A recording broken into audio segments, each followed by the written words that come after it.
মুন্সিগঞ্জের গজারিয়া অংশে ঢাকা চট্টগ্রাম মহাসড়কে প্রায় ১৩ কিলোমিটার দীর্ঘ যানজটের সৃষ্টি হয়েছে।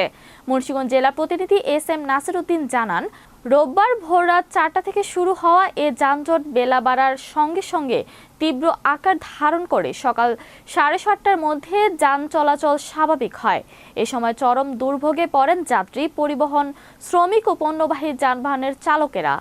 কুমিল্লামুখী লেনে গজারিয়া অংশ জুড়ে দীর্ঘ যানজটের ফলে কোরবানির পশুবাহী ট্রাক, পণ্যবাহী ট্রাক, দূরপাল্লার বাস ও ব্যক্তিগত যানবাহন ঘণ্টার পর ঘণ্টা আটকে থাকে। এতে চরম ভোগান্তির শিকার হন হাজারো যাত্রী। যানজটে আটকে পড়া ট্রাক চালক ইব্রাহিম জানান, তিনি চট্টগ্রামগামী পথে বালুয়াকান্দি বাস স্ট্যান্ড এলাকায় দীর্ঘ সময় ধরে আটকে আছেন।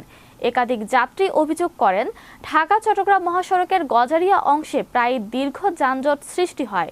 এতে সময় ও ভোগান্তি দুটোই বাড়ছে।